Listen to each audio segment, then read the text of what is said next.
How you going, guys? Steve here from Australian 4x4 Adventures. This is my 2013 GXL 200 series cruiser and we're about to do a rig rundown. Let's have a look.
So to start with, let's talk bar work. Up front, ARB Deluxe bull bar, winch compatible.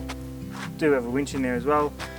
The reason I've got this bar, came with the car, so I like the bar. I think it's pretty good, but for looks wise, I'll probably look at maybe a Rhino bar next time, because I'm not sure if the extra protection of this is really worth what I do with it. But ARB Deluxe bar at the front, winch compatible, fog light kit.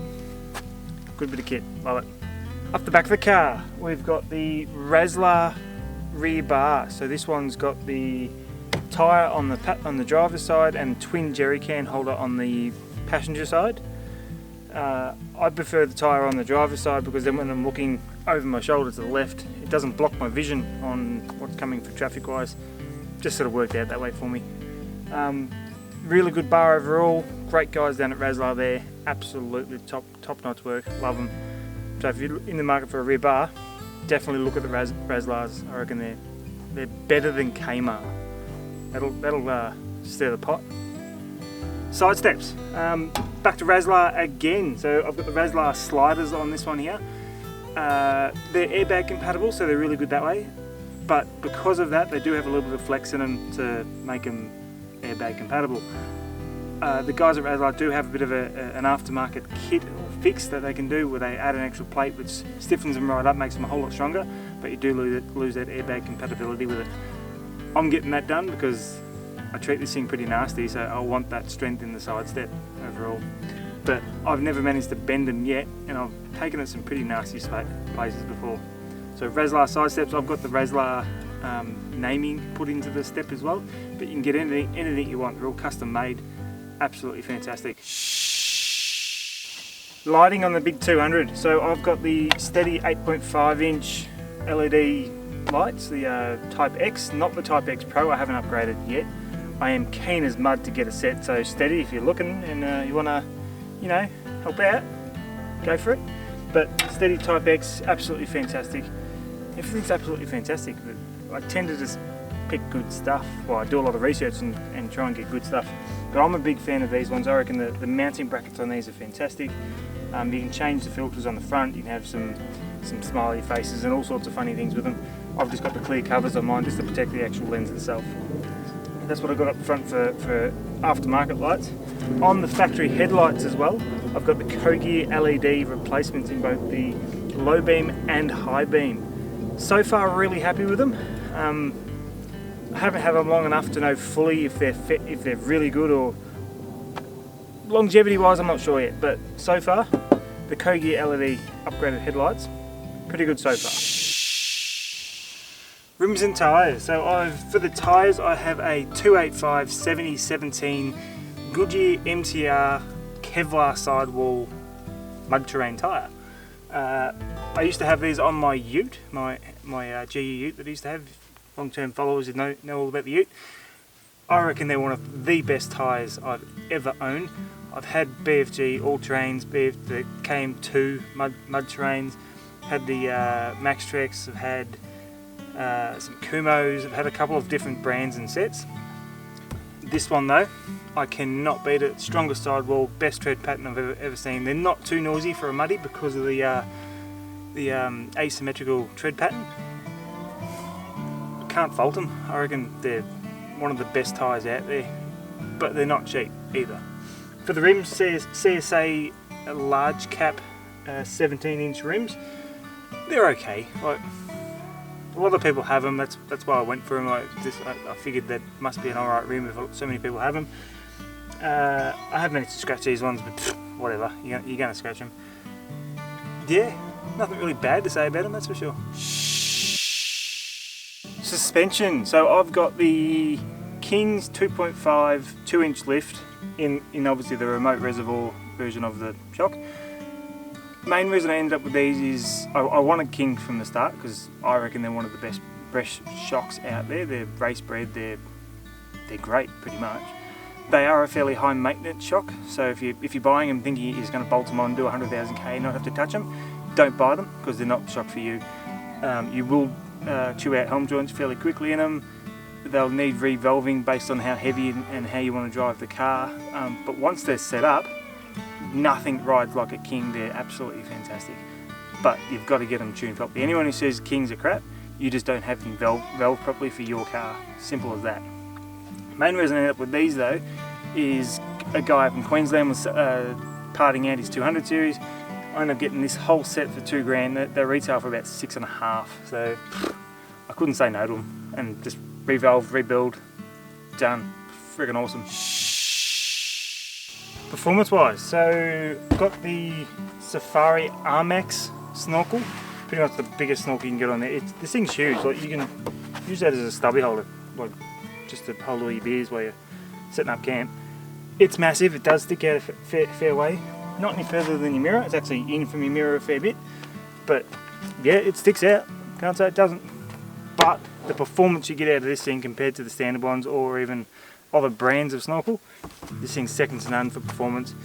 Quality wise, it's well built, all UV stable for sunlight down the track, but they're not cheap, but they're damn good.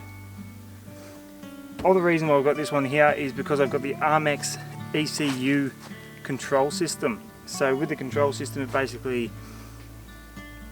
gives you a crap load more power. I'll put the link in the description down here, and I'll put a video up here to the actual install video of the ECU and the snorkel. So check that one out. I don't know which corner it's going to be in. It's going to be one of these corners. Awesome bit of thing. I think it was about an extra 45 kilowatts or 40 kilowatts at the wheels by adding the snorkel and the ECU. Phenomenal amounts of power. Great. One of the other ones we can't see is the Torque twin 3.5-inch stainless steel system coming all the way from the turbos back. Obviously this is the pre-DPF version of the 200 series, so I can go all the way from the turbos. Technically you can do it with the DPF version if you want to delete the DPF, but it's not legal. I wouldn't recommend doing it at all because there's big fines involved, plus you know you're killing the environment and everyone else. But this one is all the way turbo back, straight through pipes. You've got high flow cats, no mufflers. Whoa, this thing sounds awesome. So have a quick listen to what it sounds like right now.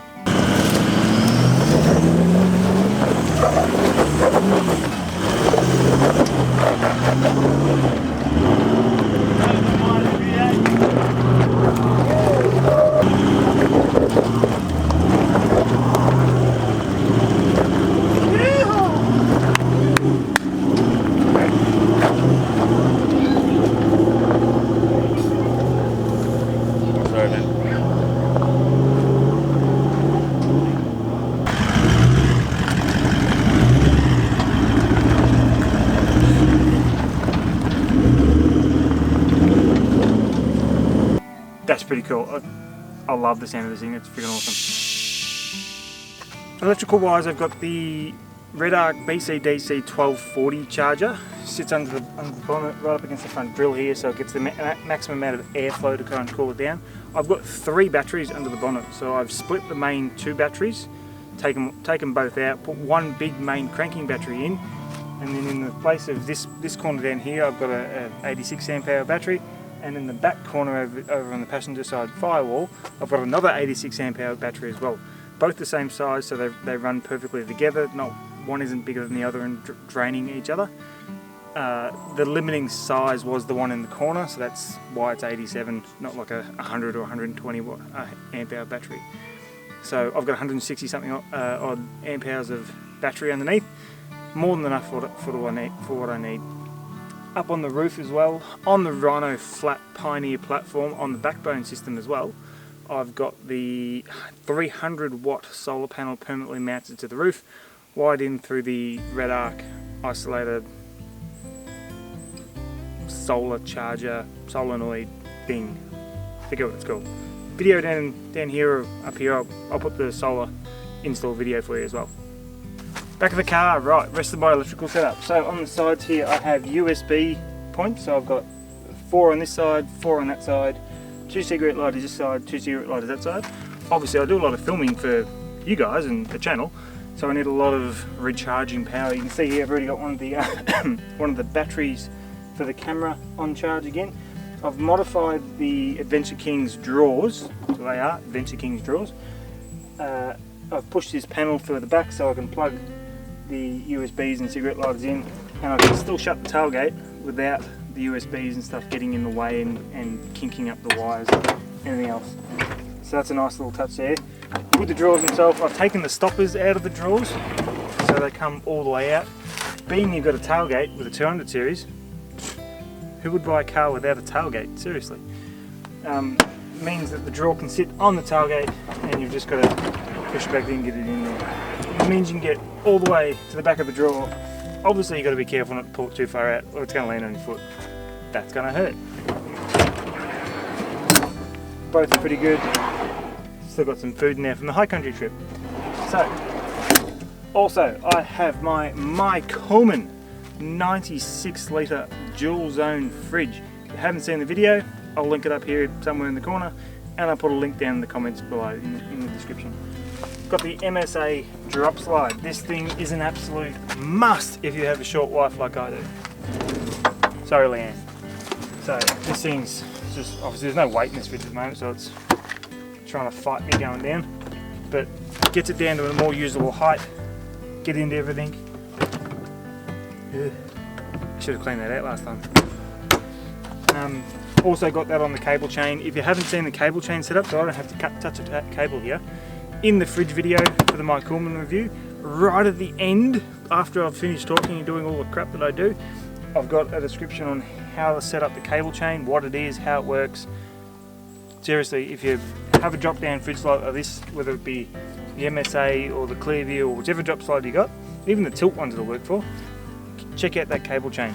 I don't have to do anything apart from put my fridge away. Job done. So the Adventure King drawers, not bad. For 400 bucks, I can't complain. I couldn't even make the drawers for that. I'm a cabinet maker. For less, for just buying materials. The runners alone were going to cost me about $300 to get the rated runners. I couldn't argue $400 for drawers. I know there's better out there. I know they're not the greatest, but they serve a purpose. And for $400, I quite like them. Howling Moon swing on for my shade and shelter while camping. So this sucker is from Howling Moon. It's a 270 degree awning. Comes all the way out, comes around the tailgate. I do have to put the legs down just to pick it up enough so it doesn't hit the tailgate. Other than that, it is self-supporting, but I just don't like it hitting the tailgate and rubbing and leaving a mark. I've done that before. Look at my tailgate, it's got a mark on there. Good bit of kit. This is the second one. The first one broke on me. Massive windstorm came through, snapped. Turns out there was some faulty set of bolts that went out with the early versions of the awnings. Got onto Howling Moon. Fantastic customer service, because they just sent me a brand new awning and said, there you go, sorry about the hassle, we should have contacted you to let you know that the bolts were faulty. Because we didn't, here's a new awning, done. That's customer service for you. That is amazing. So just that alone, I would recommend this product, purely because of the fact that they're willing to stand up and be honourable towards their product. So check out Howling Moon if you're in the market for a decent awning. I'll put a link up here for how it looks and down in the description again as well. Now for just some of the stuff we can't see. So inside the car I've got the ARB single motor compressor mounted to the back of the drawers, run by a switch on the dash, so I can turn the compressor on and off from there. I've got the compressor lead running underneath the back seats to the floor mat under the back seats. All I have to do is open up the back door, reach under the floor mat, and there's the lead for the compressor. Plug my hose in and off we go. I can start pumping up tyres. I generally use the Indeflate so I can pump up 2 tyres at the same time, so it's nice and easy in that regard. Also, I have front and rear ARB air lockers as well, so switches for those are mounted on the left hand side of the steering column just down below. Compressor is on the right hand side. Air lockers won't operate until the compressor is switched on. Even if there's air in the tank, it won't activate those 2 switches until the compressor's on overall. Just a safety thing. Most people do it. Just if you don't know it or never had lockers before, it's a good practice, because that way driving down the freeway at 100 km an hour and you accidentally knock the locker button, you really don't want them turning on, because your diff won't be inside the housing for very long at that point. Some of the things I've got in there is the Uniden RM980. So that sucker, obviously I can just plug it into the dash where I've wired up the RJ socket, I think they're called. Obviously I've mounted the handpiece on the dash. 9 times out of 10 though, when I'm not on a trip, this thing sits in the glove box to keep the dash sort of looking factory and clean, and less clutter and less things to fall around and break and do all those sorts of things that things do over time. So UHF Uniden, way to go for my car anyway. I like it. Future things I want to get done to the car, and actually already in the process. So I'm getting an LRA tank, so long range Australia tank. So it's the 175 litre tank that goes down behind. Reason I went for the LRA, Australian, oh, most of them are all Australian made. Just out of the lot, it seemed like the best fit for me. It's got the highest ground clearance. Obviously it's the smaller one of the capacity. Most of them got 180 litres. This is 175, 5 litres. Who cares? Tucks up nice and high, and it seems like the best quality construction from what I can see so far. That's just my opinion. May or may not be fact, but that's what I think, and that's why I'm going for it. Other thing I'm doing, because I'm getting the LRA tank, is I have to upgrade the suspension on the rear, at least just with some extra spring rate, just to be able to support that extra weight. So I'm talking to my mechanic, Sandy at Oz 4-wheel drive, so top bloke for everything 4-wheel drive. We're talking about doing a GVM upgrade at the same time if we're already buying new springs for all round. The front's a little bit light on as well now that I've added all the extra weight in the winch and the triple batteries. So we figured if we can upgrade the front and rear springs, we may as well look at what the kit is for a GVM upgrade with the King shocks already, so the expensive part's already there. So it should just be springs, a couple of other little bits and pieces to get the GVM upgrade done, and I should have the 3.8 tonne thereabouts GVM upgrade to bring it back to legal again. At the moment as it sits, this is about 3.5 tonne, so it's heavy as it is already, and I think 3.25 is the GVM, or 3.35, I'll put it up on the screen, is the GVM from factory. So I'm already over that, I'm already illegal technically, so I'm trying to get it back to standard, well no, to legal, so to say. So if you've got any questions, please do chuck them down in the comments below. I'm happy to answer them. I try and reply to every single question that gets put on the thread. This is the first part of a new series altogether. So this is my new Toyota Life series. So pretty much I'm going to go around, find people who have cool Toyotas. It doesn't matter whether it's a 200 series or a Hilux or an 80 series or a 60 series or the old FJs and the new FJs. Anything Toyota related, I want to see it. So chuck it in the comments below if you think you've got a car and you're in Victoria that you want to maybe head out for a couple of hours, hit some tracks so I can get some video of your car, and then we'll do a bit of a sit down like this and do a rig run through of your car. Hit me up in the comments below, find me on Facebook, follow me on Instagram. It's all the same name, Australian 4x4 Adventures. Merch available on the website as well. That is a really big mouthful. Other than that, that's my car. Hope you like it, guys. See you in the comments. Have a good one.